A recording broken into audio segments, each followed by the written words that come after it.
Hi, and welcome to my presentation about AI-Augmented DevOps with platform engineering. First, quickly to myself, my name is Romano Roth, and I am the Global Chief of DevOps and also a partner. I joined Clsoing 22 years ago as a junior .NET engineer right from the university. I became then an expert software engineer, then an architect, and finally a consultant.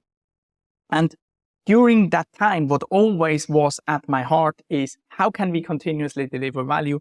How can we automate things? And how can we ensure the quality of what we are building? And when the whole DevOps movement started, I jumped right on top of that, became one of the organizers of the DevOps Meetup Zurich, which is a monthly meetup with over 2,000 persons. And I'm also one of the organizers of the DevOps Day Zurich, which is a 2-day conference, which we are doing yearly. And these DevOps days, they are all around the world in all of the big cities around the world. And I am the president of the DevOps Day Zurich. Now, you can already see DevOps lies very close to my heart. This is also why I have my own YouTube channel with over 250 videos all around DevOps, architecture, platform engineering, and so on. And I also blog a lot, tweet a lot, and I even write at the moment my own book about the digital factory. If you want to learn more about DevOps, platform engineering, and so on, please subscribe to one of my social media channels.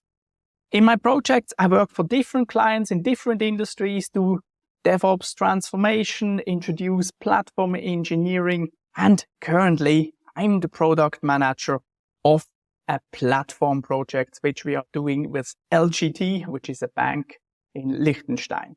And I will show you during this presentation a demo of AI-Augmented DevOps and how we have implemented that into that. Stay with me and let's now dive into the actual presentation.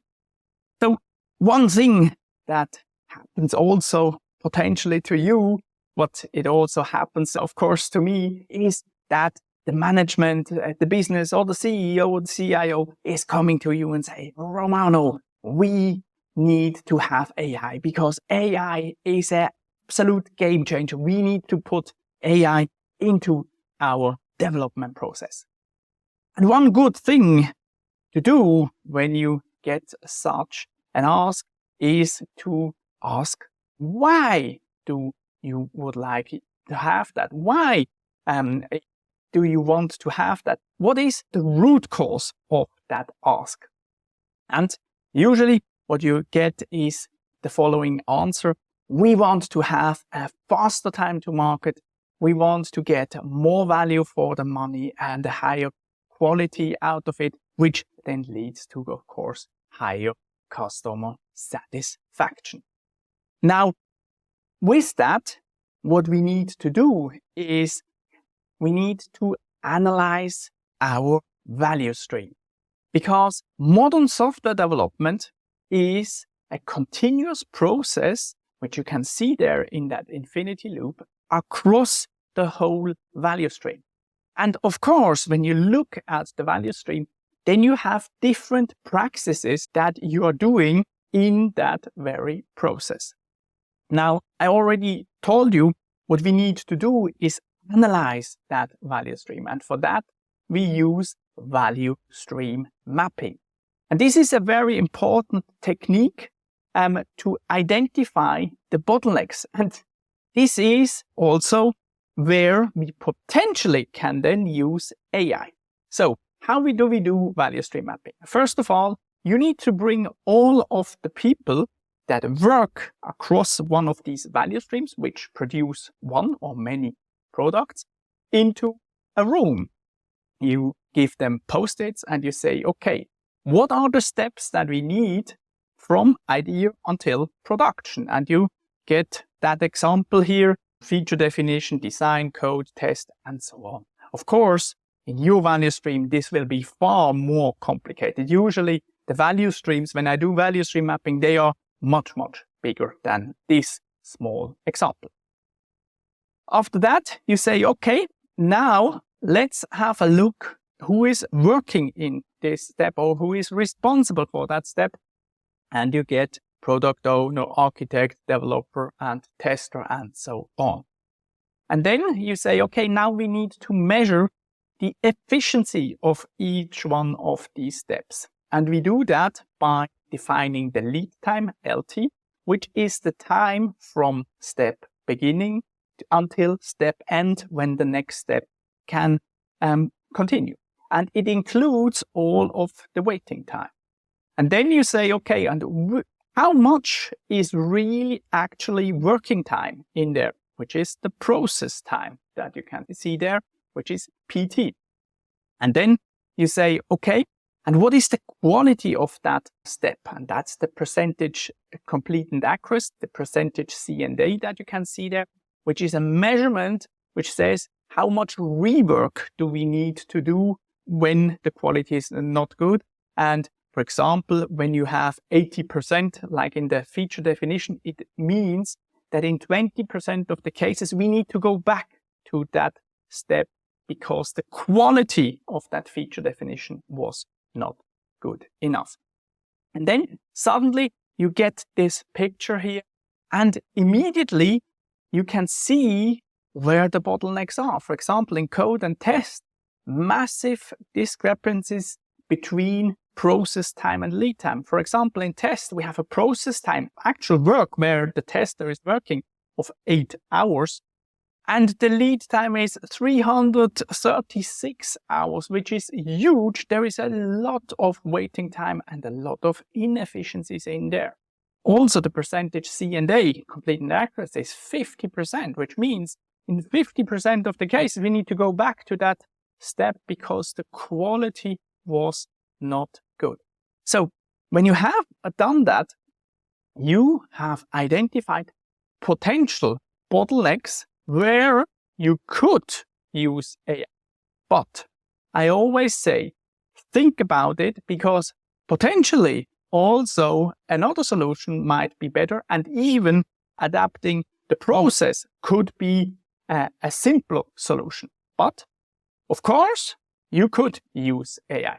So when you look at that, then you immediately see some of the spots where you potentially can use AI in your whole development value stream, which are highlighted in there. So these are potential areas where you could use AI. I also showed that in another picture. So to give you also a little bit of input, what possibilities are out there for AI-augmented DevOps use cases in a value stream. So for example, in Plan, we can use AI to analyze historic project data, predict risks, resource needs, and delivery times. So that could be something. And of course, there are more examples, as you can see there. In code, you all know Copilot, generate, refactor, debug, and explain code, of course. In build, you can do auto remediation of security vulnerabilities, for example.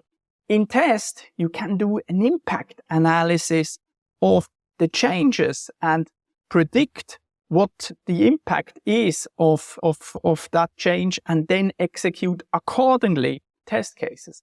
In deploy, you can use AI to predict the impact of the deployment and also monitor the deployment health and auto-trigger rollbacks. In release, you can do continuous release verification and also, again, impact analysis. In operate, you can detect and fix configuration drift fully automatically. And in monitor, you can do pattern recognition, anomaly detection, event correlation, root cause analysis, and also self-healing. By the way, this is usually what I just told you. This is called AI-Ops, and this is a technique that is also quite long out there, which is absolutely ready to use already.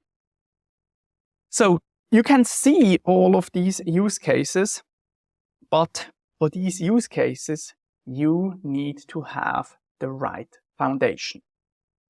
And now you ask, why do we need to have the right foundation? Let's have a quick look. So normally what you have is different projects or products that you are developing, and you have different streams, value streams that are developing these. And this can be internal developed, mixed with externals or only externals, but all of them have their local development environment. Which means you also have quite a huge tool landscape in there. So where the world at the moment is moving, it's moving in the direction of platform engineering, which is an important thing. What you want to have is one platform where all of these tools are built up, which leads then to have a clear set of services and a clear set of products that you can use or which the developer can use. And this leads to standardization. And this is very important when it comes to AI-augmented operations, because that is the foundation. And only with that, this whole thing scales. The target operating model, which we need for platform engineering and of course also for AI-augmented DevOps, looks like this.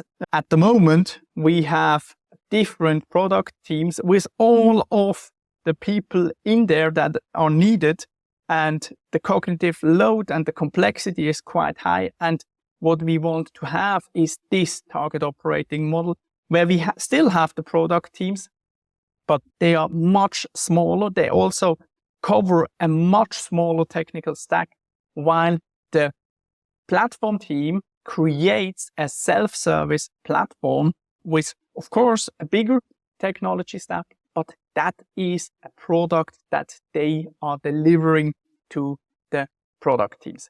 Let's have a quick different look on that. So you have the platform team that develops, builds, maintains that platform with different capabilities and different tools in there. And they are enabling the product teams to develop their product. The product teams, they are practicing DevOps, and they are building, running, and maintaining their products. It is not the platform team that maintains or operates their products. It is the product teams that are doing it. The platform team only gives to the product teams the capabilities and the tools that they need to use or they want to use for their product. And this means that the product teams generate value for the customer, while the platform team generates value to the product teams. When we look from an architecture perspective, how this looks like, then this looks like this. You have, of course, your platform with a CLI and with the self-service portal, and you have all of the tools. You are not hiding away these tools. You just integrate these tools into your platform, and that's a very important thing. And then usually you have your internal developer portal. This is something you usually relate to Backstage. Many companies are using Backstage, but as you can see, this is only that tiny layer on top of that. And this is also why some companies are not so satisfied with Backstage, because it is only that layer. That layer below, these layers, these multiple layers, they are not included in Backstage, because what you need to have is, of course, also provisioning and automation. You need to automate things in there. And what you also need to have is you need to integrate all of these tools into your platform. And this is something where I recommend to use adapters, because when you integrate these tools, you never know when one of these tools is dying. I even don't know how long GitLab will be on the market. This is why we have a GitLab adapter. And then on top of that, a unified integration block for repositories, which means we can integrate GitLab, GitHub, or whatever we want into that. And this makes it much more easier to replace one of these tools. So this is the high-level architecture of a platform. And this leads us to a very important architectural principle that I want to give you when you are building a platform. What you need to do is you need to create a so-called floating platform. And a floating platform means that you are just plugging in all of the services, all of the tools, all of the DevOps platforms like GitHub, GitLab, and so on, and you get this developer experience on top of that. What you never ever should do is duplicate a feature from one of the tools or from one of the platforms below. You just integrate that. With that, you have a floating platform which floats with the tools, because when they are creating new features, you float on top of them.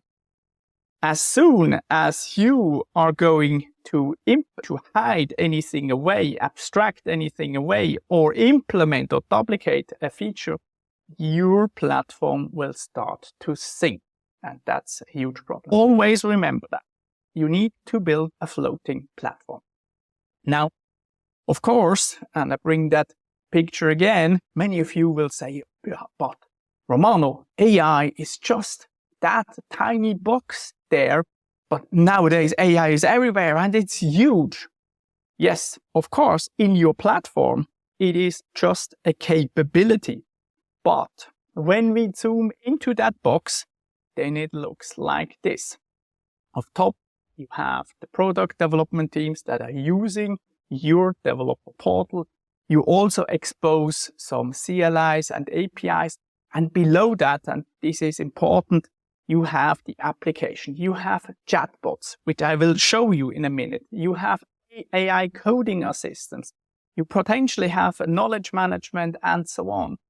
Below that, you have the tooling layer where you have prompt engineering, error cases, vector databases, and so on. And below that, you have the models with a model hub, with enterprise-specific models, all of that. And below that, you integrate all of the APIs of the Gen AI infrastructure that is out there.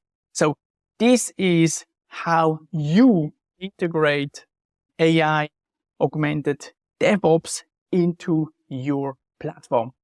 And with that, we are going to have a look how that looks like in a real platform. So let's switch here. What you can see here is already that platform that we have built together with LGT. LGT is a bank in Liechtenstein, and together with them, we have built this portal. Now we are on the so-called Zulu plane. This is the portal that we use at Zülke for our projects.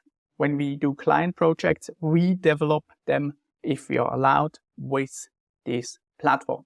LGT has their own instance of that platform. So what you can see already, this is what the developer usually sees.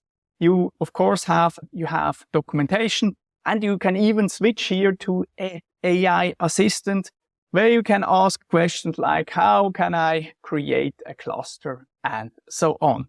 We also have here the AI chat. Quickly go into that. Here you can see our AI chat. And this is also an important thing. We developed that for Zülke. It looks similar to ChatGPT, but this is a chat that we rolled out at Zülke so that we can use ChatGPT or whatever LLM that we have behind that in a standardized and also a standardized and governed way. And of course, you can type in what is DevOps, for example, in here, and ChatGPT like you get the answer of that. And it is very important to understand that the employees don't need to know what kind of LLM or service is behind them. And you can even replace these services quite easily when you have such a platform that provides you with these services in a standardized, governed way. Now, we go to the platform itself. This is where the platform plane is implemented. So we implement the platform plane. This is the product with this platform plane. And I will not show you everything because there is a ton of things that I could show you. There are also videos on my YouTube channel which explain this platform in more detail. We just go now to the AI cases that we started to implement in here. We have here the registry, which is the registry, the container registry. We go here, for example, to this Argo CD operator. We can click here on one of them, and we see here the layers of this container image. And what we got from the developers as feedback is we have some difficulties with our containers. Could you help us? The platform team itself is too small to really help them with their container images. But what we could do is show them sort of the layering and add a button to analyze that. And what you can see here is just a large language model which is optimized for container image analysis. And it's very awesome. And this is also one part of how you can leverage AI-Augmented DevOps into your platform. And the developers really like that. They're using that quite a lot. We are now going to the platform itself. So here we have the Kubernetes cluster with all of the applications that are running. And again, because when you have such a platform, you have all of the log files also in there. And then you can just analyze such a namespace that you can see here. You see how this chatbot is analyzing these log files that you have in there. This was unfortunately not a very good example. I go to that one. It's also not so a good example. So what you can see already is that it is quite awesome to have these analysis with AIs in there, but we even go one step further and enable also the developers to use these AI use cases. So, for example, you have here the Azure OpenAI that they can use. So this is the service catalog where they can add services to their application. You also have here a whole LLM platform that we can give them so that they can build on top of that their AI use cases. And this is exactly what some of the developers have done. You see here that AI space and that we have here, and also this Zen AI. This is the home of the reference finder. This is this application that we just have implemented. Unfortunately, I'm not allowed to type anything in here because most of the things that you have in here are confidential.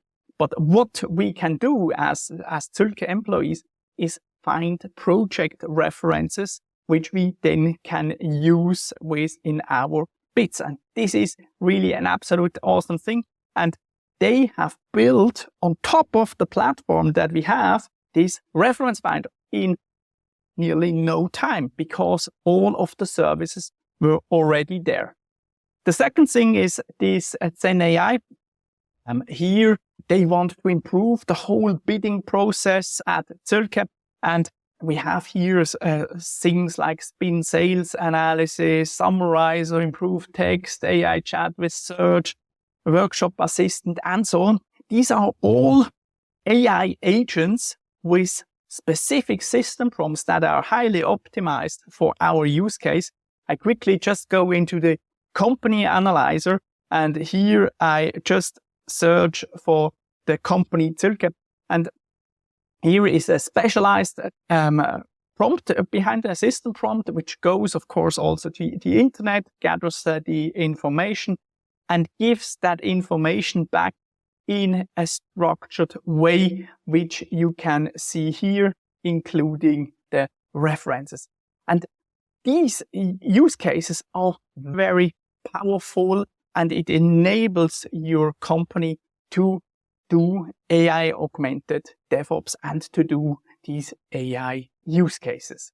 So with that, we are going back to the presentation, and we are closing now with a summary. So what I just told you is when you want to go into the direction of AI-augmented DevOps with platform engineering, it is very important to analyze your value stream. Not everything needs to be solved with AI. Sometimes it is far better to just go and improve the process or rethink the process. This is why it is absolutely necessary that you understand your value stream, that you are doing value stream mapping, analyze where the problem areas are, and then think about a potential solution first as a process adaptation, and only last think about using AI. But if you want to go into this direction, then you need to have a target operating model with platform engineering. You need to build up a platform engineering team that builds a self-service platform, which should be a floating platform, which floats on top of all of the tools and all of the platforms, cloud providers, everything. It needs to float on top of that. In there, AI is just a capability. And of course, that's quite a huge capability, as we just saw. But having this AI capability really encourages all of the people to use these AI use cases in the whole DevOps lifecycle. And by having that, you can implement all of these use cases. And what I did is I showed you some of the use cases. Most of the use cases are still under heavy development. For example, currently we are thinking about, I showed you that log analysis. We are thinking about having a second button where you could click and say, okay, fix that problem and create a pull request out of that. And a third thing that we are currently also developing is a copilot for Visual Studio, which uses the AI capabilities of that platform so that you don't need to pay that yearly subscription. So you see, by having such a platform, this is an absolutely huge enabler for the development team, but also for the business. And what you can clearly see is that we are entering the age of industrial software development. These platform teams, they are building the platform which enables the development team to do AI-augmented DevOps, but it also enables the business, because with that, we get a faster time to market, more value for the money, and a higher quality. And it drives the whole enterprise in the direction of AI-driven innovation. So with that, thank you very much, and see you next time.